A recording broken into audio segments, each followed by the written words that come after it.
needs her. Nothing is coming through. Hold on just a moment. Okay. All set? Good evening. I'd like to call to order the Board of Selectmen-Elect special meeting of June 30, 2015. This special meeting is pursuant to Section 7-12B of the Town of Woodbridge Charter. There is one item agenda, and that is to approve and ratify all appointments made and actions taken at the duly called meeting of the Board of Selectmen-Elect held in the Town Hall Central Meeting Room at 6:30 p.m. on June 24th, 2015. On June 24th, a week ago, the Board of Selectmen-Elect held a duly noticed special meeting pursuant to Charter Section 7-12B. I'd like to read that section into the record.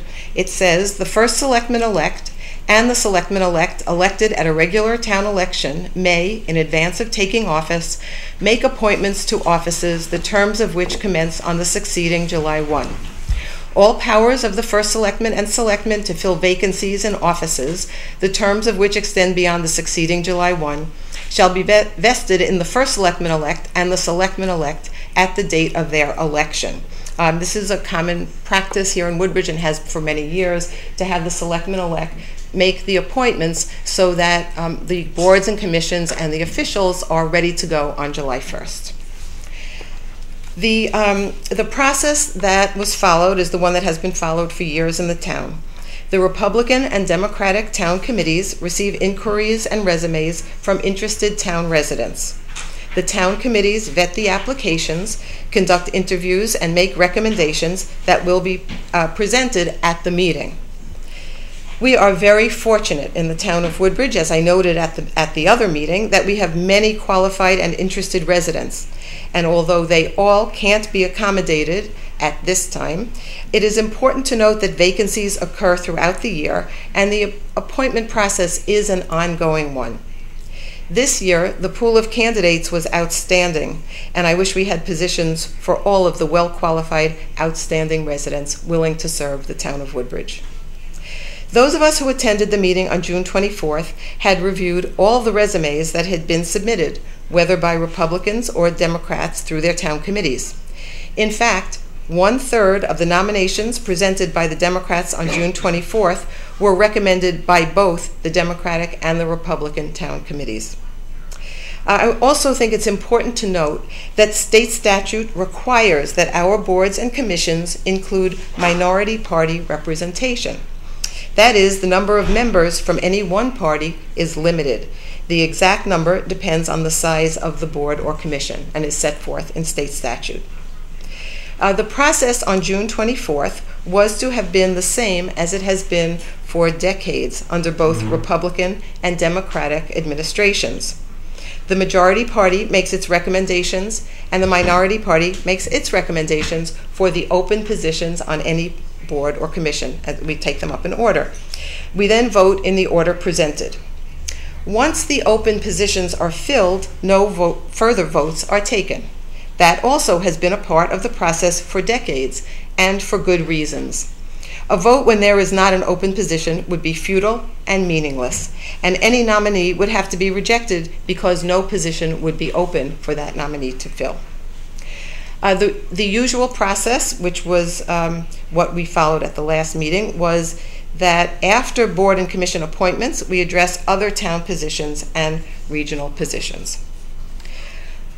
Unfortunately, and I would say most unfortunately for the town, this year the Republican Selectmen-Elect decided to boycott the meeting because they wanted a different process. They proposed their new idea in an email sent a few days before the meeting on June 24th.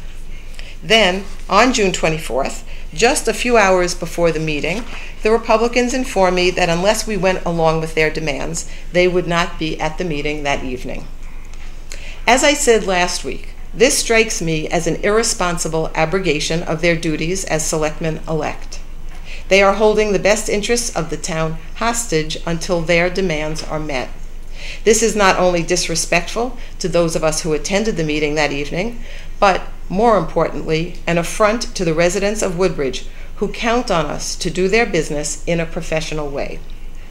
By not attending the meeting last week, the intent of the Republicans was to deprive the board of a quorum and prevent us from conducting the critically important and time-sensitive matters that were before us, including appointments of such vital offices as tax collector, town clerk, tax assessor, 60 appointments to boards and commissions, and more. Clearly, at the meeting on June 24th, there had been no time to fully research our options, since all this happened within a few hours of the meeting, and I decided to go ahead with the meeting that evening.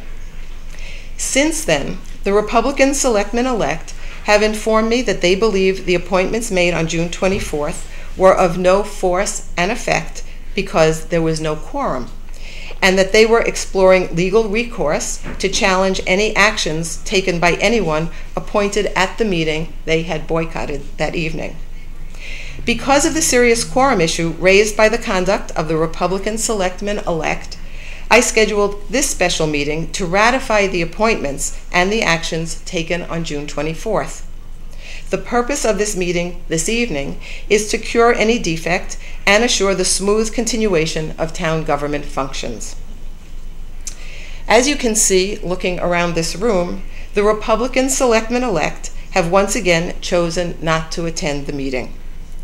It is of great concern that this is the approach they will be taking for the next 2 years when they don't get their way.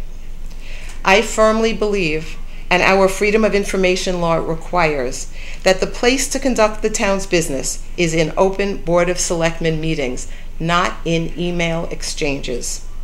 Had the Republican Selectmen-Elect been at the meeting on June 24th, they could have presented their nominees for consideration, as has been the practice for as far back as anyone can remember, and they also could have presented their ideas about the nominating process. The town of Woodbridge is at a crossroads. Will we continue the courteous civil discourse of the past many decades, or is there an effort afoot to bring the partisan gridlock that we see in Washington, D.C. here to our small town? I call on our Republican colleagues to join us in advancing the business of the town of Woodbridge together and in the best interests of our residents. Seeing that we do not have a quorum to proceed this evening, I will adjourn the meeting. Thank you.